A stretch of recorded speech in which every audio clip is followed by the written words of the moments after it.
Well, we're going to start a new series for the summer. There will probably be at least 10 lessons in this, but we're going to look at the book of Esther for such a time as this. And I have been reading this book, Esther. It's by the same author of the book about Jesus that I was reading, Chuck Swindoll. But there is so much written about Esther and about her life. You hear all the time about the power of the woman. You hear about girl power. And you hear about that from different viewpoints. You know, there's the feminist viewpoint that's just, the only good man for a job is a woman. You know, you hear that all the time. That's that feminist viewpoint. Very forceful, very derogatory. But you also see the power of women when you have a child who's crying and they just want to crawl up in that mama or that grandmother's arms, or an aunt, or just a friend, and just be cuddled by somebody. You know, women have the power to soothe a baby like that.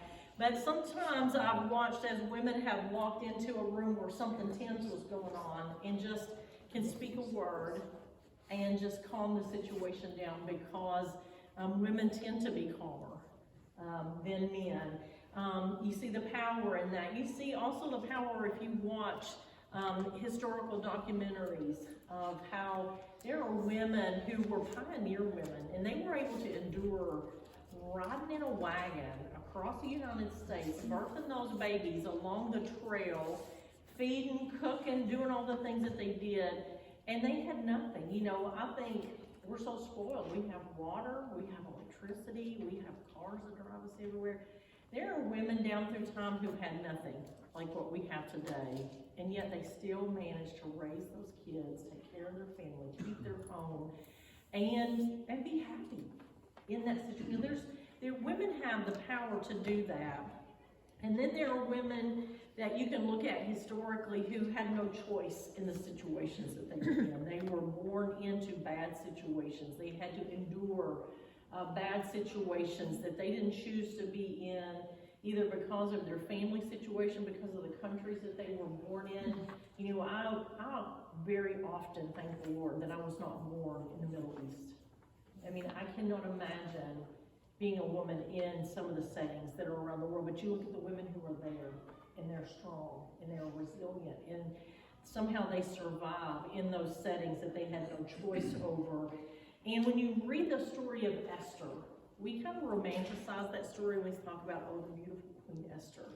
But Esther's situation was a situation she didn't ask to be in. You know, she was snatched off the streets and put into the harem of the king. She didn't get to choose to be the queen. She was forced to be the queen. She was forced to live in a household that she did not want to be a part of. She was forced to be with people that she did not know, with customs that she did not enjoy. But she understood, as the story unfolded, that she was chosen for such a time as that. There was a purpose for her being there. There was a reason for what had happened to her. And so Esther was one of those women who were in a situation that they didn't choose to be in, but they figured out how to survive in that situation and to see the good in that situation. You have a paper that is attached to your handout, and it has some interesting facts about Esther. Tonight we're just going to kind of fly high over the book of Esther and give you the overview, and then we're going to come back in the next week and we're going to dig down deep into all the parts of the story. But tonight you're just going to get the synopsis of it. But Esther is her Persian name, and Esther means star. Her Jewish name was Hadassah, and it actually means myrtle, and that's a flower in the Middle East. So her Jewish name, it was a flower name, like we would name our girls Rose. Her name was Myrtle. Whoever wrote this book, we don't know. Some people say it might have been the prophet Ezra who wrote it because it was written in the same time, but we have no definitive answer for who wrote this book. They think it was written between 464 BC and 435 BC. And when you look at it in conjunction with the rest of the Bible, it's the 17th book in the Bible, 17th book in the Old Testament. It's the 12th of the 12 history books, because you know the Old Testament is broken down into chunks, into sections, and you guys have probably been talking about that, haven't you, David, with the kids back there? You have the prophets, you have the history, you have the law, you have all of that. Well, Esther is the 12th of the 12 history books. It's the last one. And after Esther, there are 49 other books in the Old Testament and the New Testament. And the interesting thing about the book of Esther is that it is one of only 2 books in the Bible that are named after a woman. All the other books are named after men. What's the other book? Ruth. Yeah, there's Ruth and Esther. The only, out of the 66 books in our entire Bible, there's only 2 that are named after women. It has 10 chapters, 167 verses, 5,637 words. In case you ever needed to win Jeopardy, you've got it right there. But there's some things about Esther that's very important as you're reading through. And I encourage you every week to read through Esther. It's so quick to read through those 10 chapters. You can sit down, you can do it in one setting and read through it every week as we prepare for this class. But as you're reading, you need to note that not one time is the name of God in that book. It doesn't appear anywhere in the book of Esther. Never God, never Lord. It never talks about the Messiah in there like all of the other Old Testament books. But the one theme that runs through the book of Esther is the providence of God. And we're going to talk in a minute about what providence means, but the providence of God is seen throughout the book. We believe that the book of Esther covered about 10 years of history when you read through it. And Esther was written to the Jews who did not return to Judea out of the Babylonian captivity. You know, when they went back and rebuilt the city of Jerusalem and rebuilt the walls, Nehemiah took people back with him. Who was the other person who went before Nehemiah that was rebuilding the walls? I can't think of his name right now. Anyway, when they went back to rebuild the walls, they took back with them the Jews who had been in captivity. But the scripture tells us that there were some of the Jews who chose not to go back to Judea. They chose not to go back to Jerusalem. They were happy there in Persia. And Esther, Mordecai, the Jews that are in this story, all were the Jews who chose not to go back. They chose not to go back to their homeland. And the providence of God that you can see in this book is that God ensures that Mordecai's deeds are recorded in the palace records. God guides Esther to being admitted into the king's court. It was no accident that Esther was chosen to be the queen. God had a purpose for that. God had Esther choose when she was going to do the 2 feasts that we're going to talk about. She didn't just randomly choose those times. God ordained for them to happen at the time that they did. We'll read about how the king couldn't sleep, and he had people read to him on that night. That's no accident that the king couldn't sleep that night and need to have a bedtime story read to him. God had a purpose and a reason for that. There's an evil man named Haman that's in this story. He builds gallows. God had a purpose for those gallows being built. God was the one who let Esther have favor with the king. God was the one who brought the victory to the Jews. You see God's providential hand through the entire story, even if God's name is not used in that book. This book of Esther, they think, should have been in the middle of the book of Ezra. It should have been in between the 6th and the 7th chapters of Ezra. And Zerubbabel, that's the other guy. He's right here on this paper. I couldn't think of his name, who was rebuilding the wall, Zerubbabel and Nehemiah. But let's see, and there's a feast that is in here. This is the last point that's on there. There's a feast that they talk about in this book. It's the Feast of Esther that is always celebrated, even today, by the Jewish people in remembrance of the deliverance of Jews from the destruction of the evil Haman that's in this story. So the Jews have not forgotten the story of Esther. They've not forgotten Esther's bravery and her courage. And we do not forget either. And the verse that everyone quotes out of Esther is there on that paper. It's chapter 4, verse 14. Yet who knows whether you have come to the kingdom for such a time as this. Such a time as this. On the back of that sheet, you'll see a map.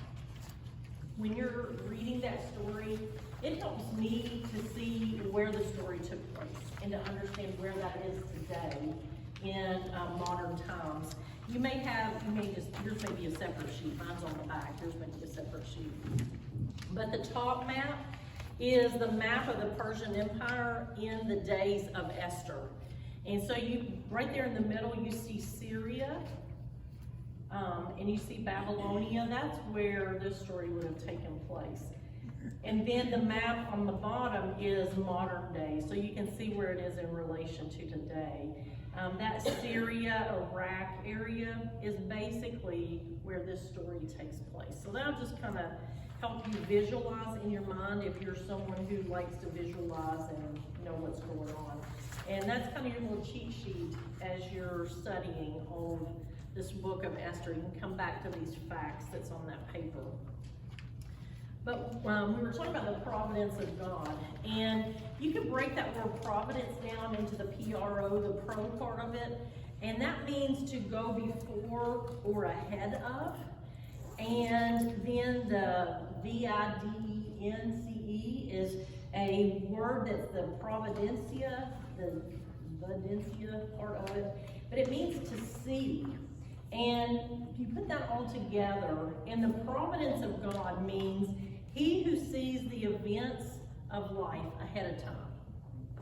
And we know that God does see. He sees past, present, and future. God is aware of everything that has happened, is happening, and will happen in the future. And we can find comfort in that because we can be assured that He is constantly, continually, and confidently at work in our lives and in the situations that are around us. So when we talk about the providence of God, we're saying God saw it. God's not surprised by it, and God has already made a way through it. Many times when I see something happen and I see how God has intervened, I always say that's the providential hand of God. We saw the hand of God move in that. And so when you talk about the providence, that's what we're talking about. But back to this thing about God's name not being in the book of Esther. How many times have you in your life been going through something and you couldn't feel God? You couldn't see God. You didn't think that God was there at all. But then when you get through that situation and you look back, you realize that God was there all along. Even though God was silent, even though God seemed to be invisible in that situation, you can look back and you can see that God was there. And that is what is happening in this story of Esther. It seems like God is not there. It seems like God is not a part of this story because He's not mentioned.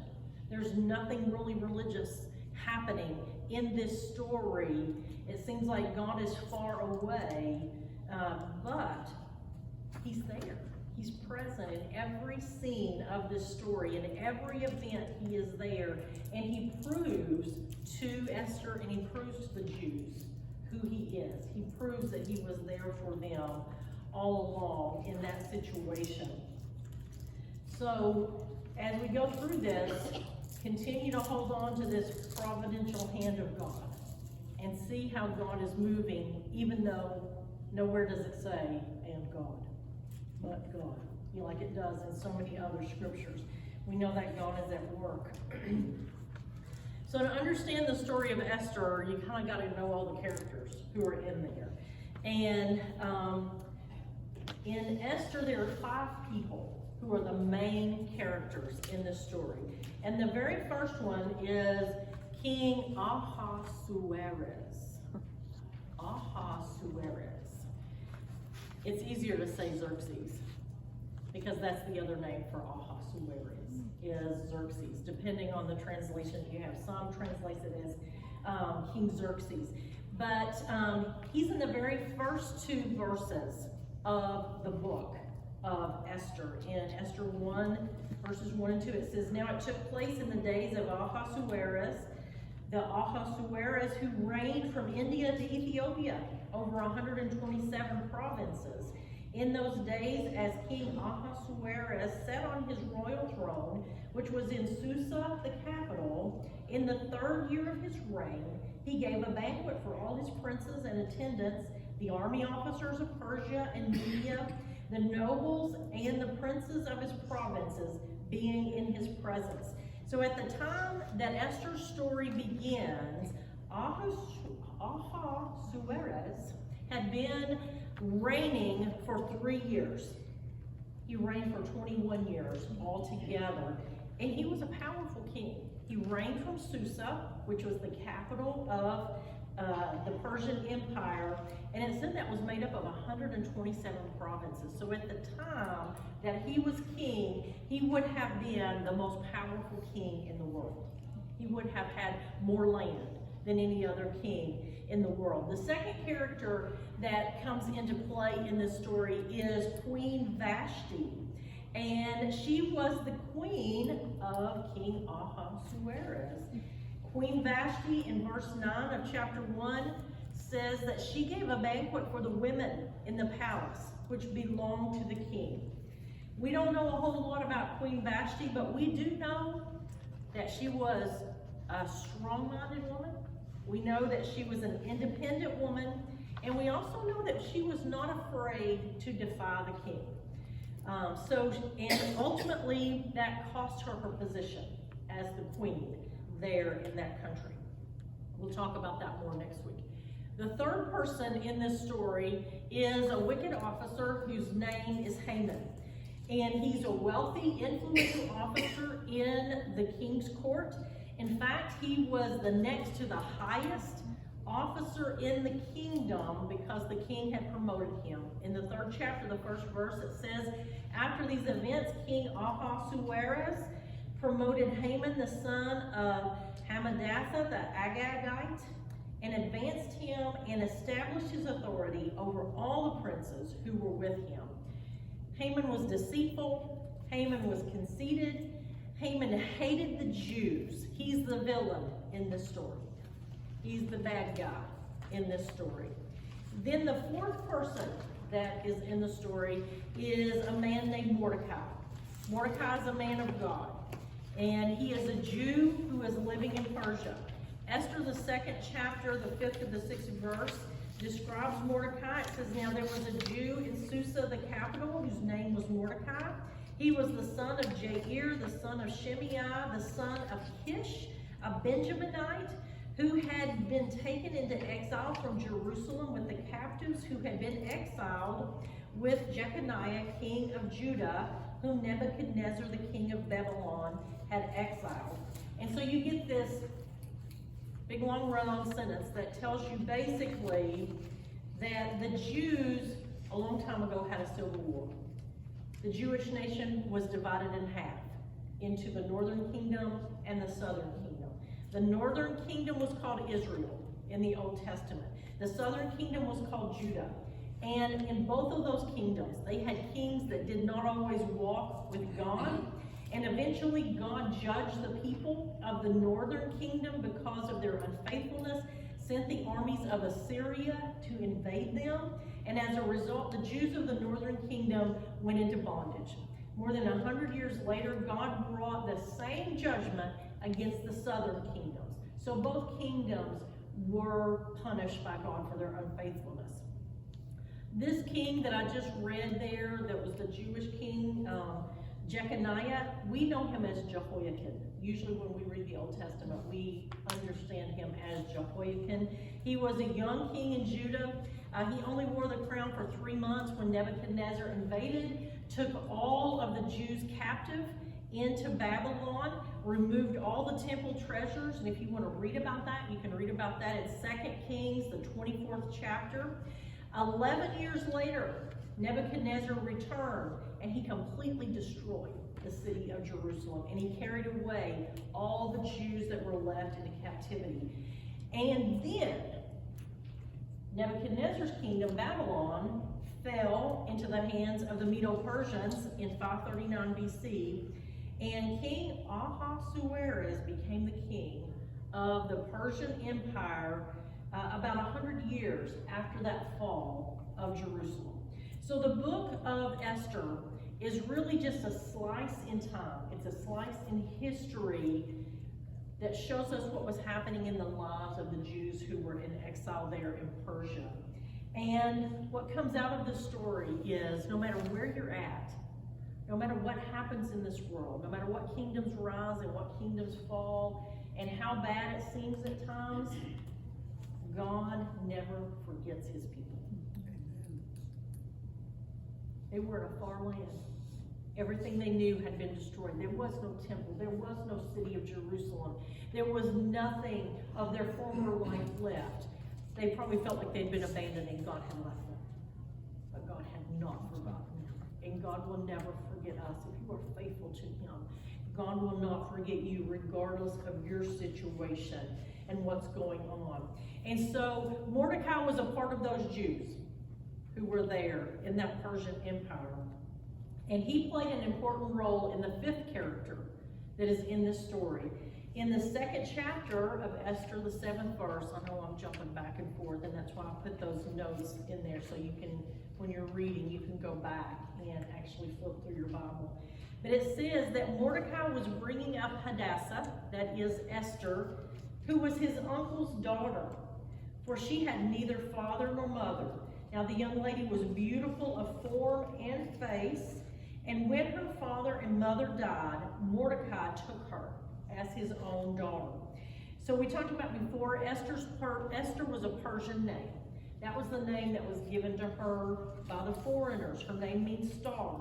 Maybe it's because she was so beautiful. Maybe it's because she's the star of the show. Someone came back in and just kind of rewrote that to make this story more exciting.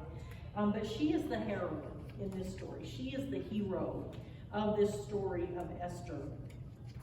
And we see through Esther's life that God was working behind the scenes. God's hand was there all the time, because only a gracious and all-knowing God would have had his hand on a forgotten, orphan little girl who had lost her mom and dad in this land.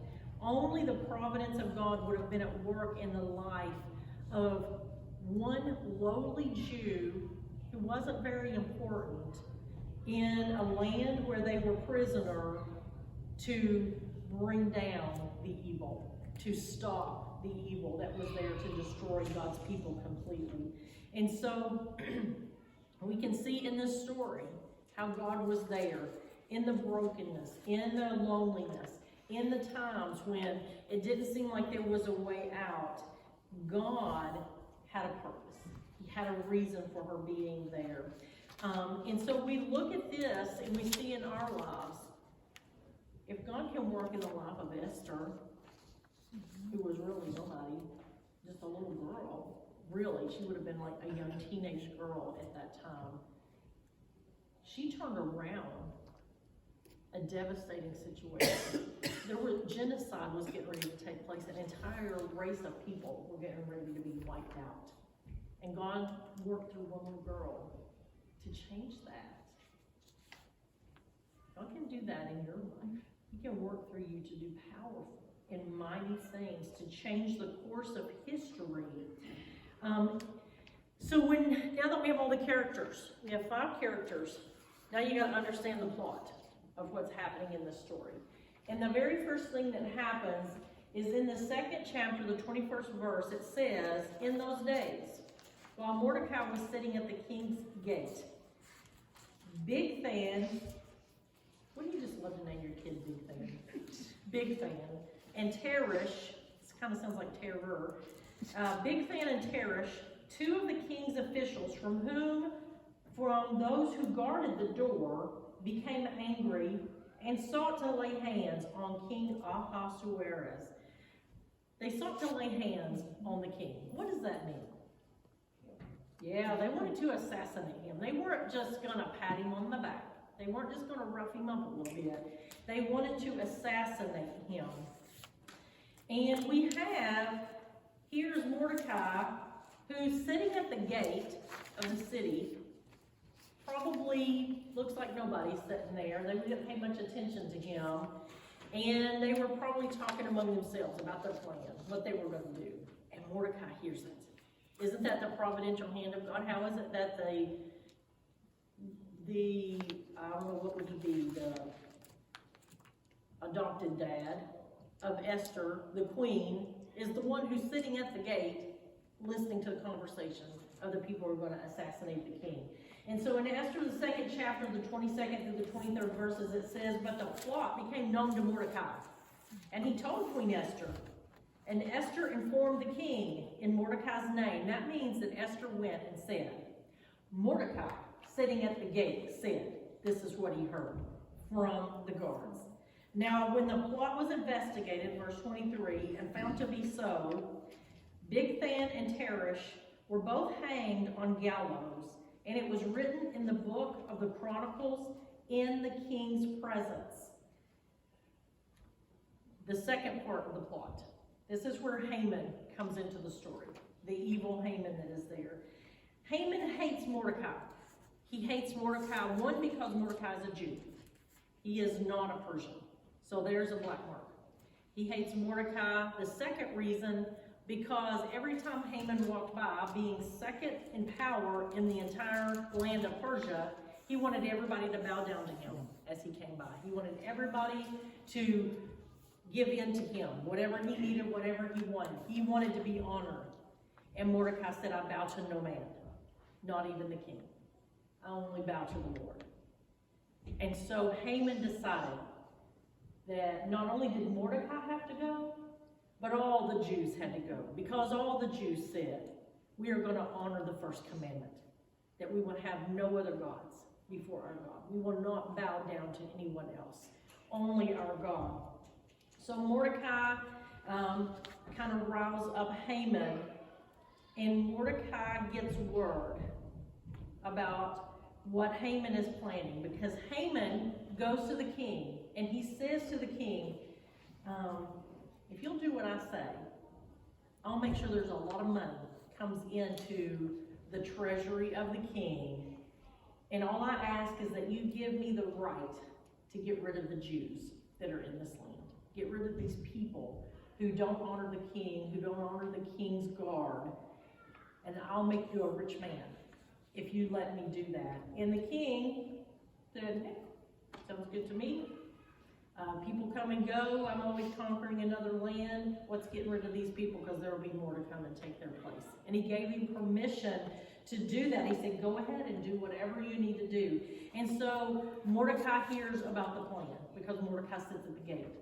And the gate's where all the gossip happens in town. That's where the old men sit and talk about what's going on in town. And so he hears what's happening. And his heart is grieved, and he knows that he has to tell Esther. He has to tell the queen about Haman's plan, because at this point Esther is the queen, but nobody knows that she is a Jew, because Mordecai told her, keep it a secret. Don't let anybody know that you are a Jew, and she did not. So in Esther, the 4th chapter, the 13th and 14th verses, it says that Mordecai told Esther, do not imagine that you in the king's palace can escape any more than all the other Jews. He said, you're not going to be protected. They will find out who you are. And if this edict is passed, they will kill every Jew. And that includes you. So don't think you're going to escape. Don't think that you are safe sitting in the king's house. For if you remain silent at this time, relief and deliverance will arise for the Jews from another place, and you and your father's house will perish. He was saying, you know what, I believe God's going to deliver our people, but if you don't stand up and do what's right, you may not make it through this. God will bring someone else to do it. And then that's where Mordecai says the famous line, and who knows whether you have not attained royalty for such a time as this. For such a time as this. Yeah, their helium balloon must have just popped up there. That's or somebody had popped it on purpose. But Mordecai was saying to Esther, he was saying, listen, we know the plan. We know that all the Jews are going to be killed. You have been appointed queen for such such a time as this. This is your purpose. This is your reason for being there. All of this time when you have been sad, all this time you've been homesick, all this time you have wondered, why am I forced to live in the king's house when this is not the place I want to be? Now we know. You need to go to the king. You need to plead with him. You need to ask him to stop what is happening. You need to save our people, the Jews. And in response to Mordecai's request, Esther knows that this could be the end. Esther knows that if she goes to the king uninvited, he can take her life. Because you can only go before the king, even if you are the queen. You can only go before the king if he asks you to come. And so if you invite yourself, he has the right to kill you. And Esther understands that. And she says in Esther 4:16, go assemble all the Jews who are found in Susa and fast for me. Now, do you think the Jews just fasted? What do you think they did? They prayed and they fasted. I have no doubt about that. Do not eat or drink for 3 days, night or day. I and my maidens also will fast in the same way. And then I will go to the king, which is not according to the law. She says, this is not lawful. This is dangerous. He didn't call for me. And then she says, and if I perish, I perish. She's willing to take the risk. She's willing to do the hard thing to save her people. She's saying, the end is worse if I don't than if I do. If I go and lose my life crying, then I've done all that I can do. But if I sit back and I do nothing, then potentially their blood is on her hands. And so she makes that choice. She says, and if I perish, I perish. I'm willing. I'm willing to do it, Lord. That's courage. That is courage to be able to do that. And I believe that also shows you what kind of training she had probably received from her parents, what kind of training she had received from Mordecai, how deep her commitment was to the Lord and to the Jewish people, for her to come to a point of saying, and if I perish, I perish. The plot continues. After everything comes out, Esther knows. She goes and talks to the king. When she goes to the king, obviously he doesn't take her head off. And she invites him, and she invites Haman, who is the bad guy in the story, to come to a banquet in her quarters. And so she has this banquet in honor of them. Haman thinks, oh, the king or the queen really loves me, because she didn't invite anybody else. Just me and the king got to come to this dinner. I am the most important man here in this country. And so when the king asked Esther what request that she wanted him to grant her, because obviously she had a reason for him being there, Esther, I don't know if she chickened out or if she just thought she had to have more time to hatch her plan. I don't really know, but it says that Esther said, I want both of you to come to another banquet tomorrow. Then I will tell you what I want. And Haman was even more thrilled. He strutted out of there because not only was he invited to the queen's house once, he was invited to the queen's house twice. And as he was going home, so proud of where he had gotten in life and how important he was, he walks past Mordecai at the gate. And again, Mordecai doesn't bow. Again, Mordecai doesn't honor him. And Haman knew how important he was, and he went home and he told his family, he said, told them everything that happened that day in Esther the 5th chapter, the 13th verse.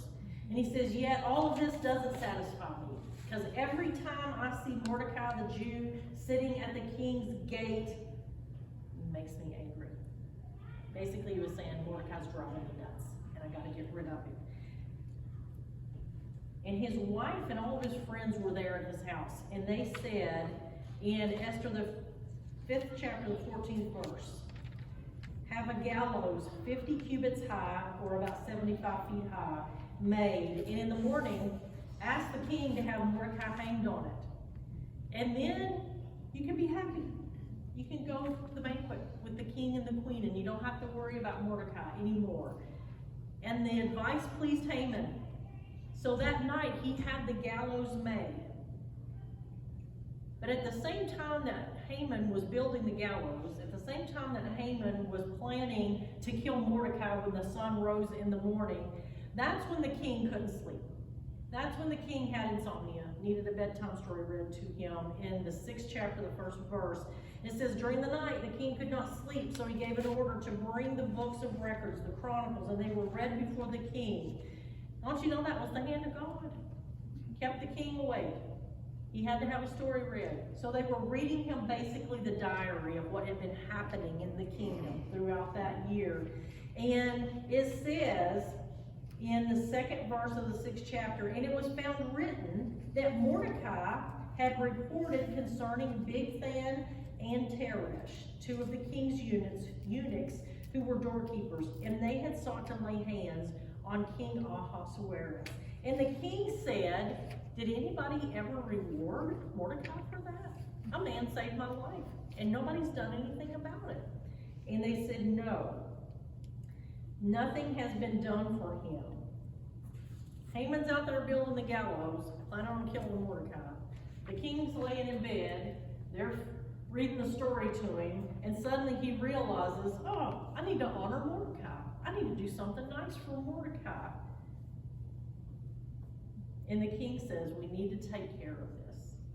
And he asks, who's in the court? Who's here who could bring honor to someone who has been so good to the king? By that point, it must have been early in the morning, because Haman was the one who was in the court. Haman was the one who had came in. In the 4th of the 6th verse of the 6th chapter, it said, so the king said, who's in the court? Now Haman had just entered the outer court of the king's palace in order to speak to the king about hanging Mordecai on the gallows that he had prepared for him. And the king's servant said to him, behold, Haman is standing in the court. And the king said, let him come in. So Haman came in, and the king said to him, what is to be done for the man whom the king desires to honor? And Haman said to himself, whom would the king desire to honor more than me? He's like, oh, the king realizes how important I am too. Haman was so egotistical that all he could think about was himself. And he was so puffed up with pride that he just thought, oh, fine, I'm going to get recognized. Finally, I'm going to be honored. I'm going to get what's coming to me. But it says in verses 7 through 9, then Haman said to the king, Haman's like, well, if he's going to honor me, I'm going to tell him how to do it right. For the man whom the king desires to honor, let him bring a royal robe, which the king has worn, not a new one, but one that the king has worn, and the horse on which the king has ridden, and on whose head a royal crown has been placed. And let the robe and the horse be handed over to one of the king's most noble princes, and let them array the man, let them dress the man whom the king desires to honor, and then lead him on horseback through the city square, and proclaim before him, like be the town crier, and yell out at the top of your voice. Thus it should be done to the man who the king desires to honor. And so King Ahasuerus says, hey, that's a great idea. Why don't you do that? And then the king says to Haman, take quickly the robes and the horse, as you have said, and do so for Mordecai the Jew. I cannot imagine. Probably Haman felt like he was going to vomit at that moment. Go ahead and do that for Mordecai the Jew, who is sitting at the king's gate, the place where he never bows down to you, the place where he humiliates you publicly every day when you walk through. Go find him at the gate. Do not fall short in anything of all that you have said. Basically, the king said, put my robe on him. Put him on my horse. Lead him around town so that everybody sees you. And you cry out and say, thus it shall be done to the man who the king desires to honor. Haman could not believe what had just happened to him. The most powerful man in the land, next to the king, suddenly has to bow down to the man he believes is his worst enemy and be publicly humiliated. And I think that's how God works sometimes. We see that. When we think more of ourselves than we ought to, God knows how to humble us. God knows how to put us in our place. And that's what God did that day. And so Haman had no option. He had to do it. And he did it. And he went home, it said, with his head covered. Probably he ran through town. Yeah. He had a coat over his head, hiding his face because he was so embarrassed about what he had just had to do. And it says when he got home in the 13th verse of the 6th chapter, he has a fit. Haman recounted to his wife and all of his friends everything that had happened to him that day. Then his wise men and Zeresh his wife said to him, if Mordecai is of Jewish origin, you have begun to fall before him. You will not overcome him, but you will surely fall before him. They prophesied to him and basically said, you're on your way out, buddy. You are not going to be the powerhouse that you thought you were going to be. You are falling right now. And in the 7th chapter of Esther, the 10th verse, that's exactly what happened. It says, eventually, they hanged Haman on the gallows, which he prepared for Mordecai, and the king's anger was subsided in that situation.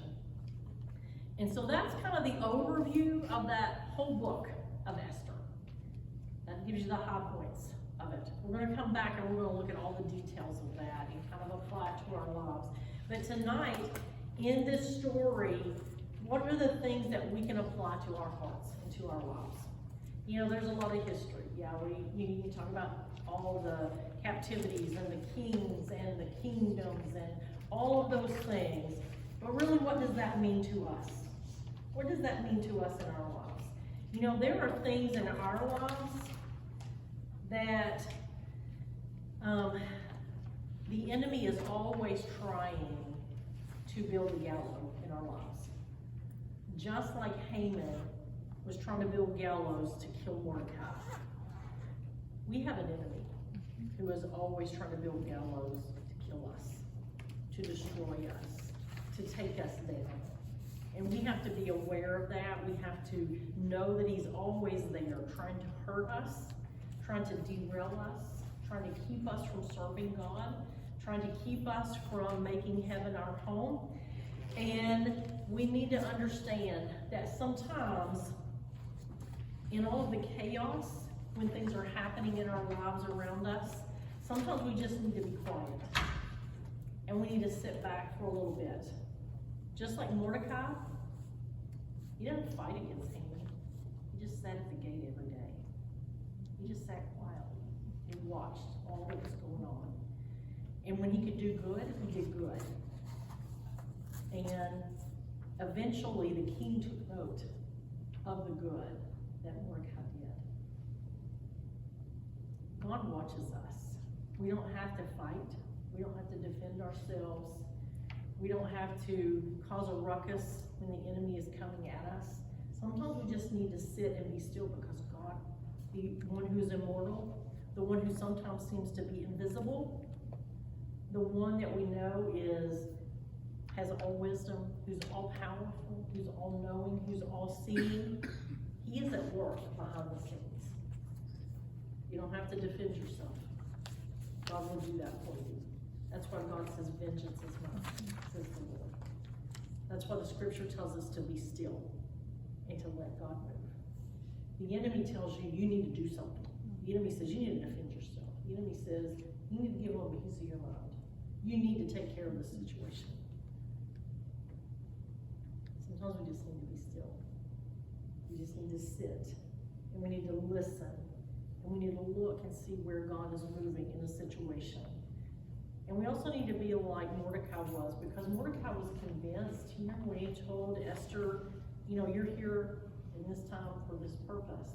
But if you don't do it, God will raise somebody else up. We need to be convinced that regardless of the situation, God is at work. And God always has a plan. Mordecai was convinced that God had a plan to save the Jews. Whether it was Esther or somebody else, God was going to do it. We have to be convinced in our lives that God is going to take care of us. That God has a plan. God's going to do what he needs to do. And I read this today. It's kind of a prayer when you're in a tough situation. When the circumstances around you, you don't know how to deal with it. And this prayer says, Lord, I'm convinced that you are at work amid the gallows of my life, amid those things that the enemy's trying to use to bring me down. I can see what he's doing, but I know that you're at work.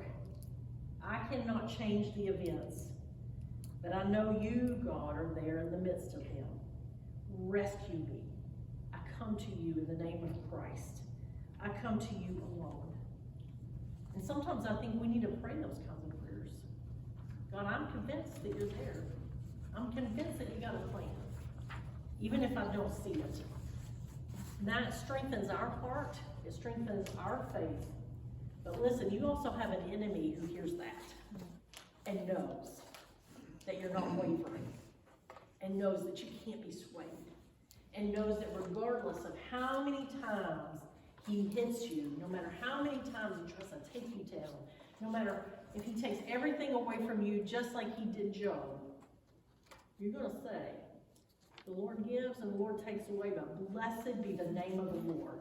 God, I am convinced that you are there. I'm convinced that you're at work. I'm convinced that you have me in the hollow of your mighty hand, regardless of what's going on around me. And so I think that's overall what we can pull for ourselves personally out of this overview of Esther's life and this story in the Old Testament. Anything that you want to add to that, or any questions that you have about that story that maybe we can answer as we move forward over the next few weeks in this story of Esther?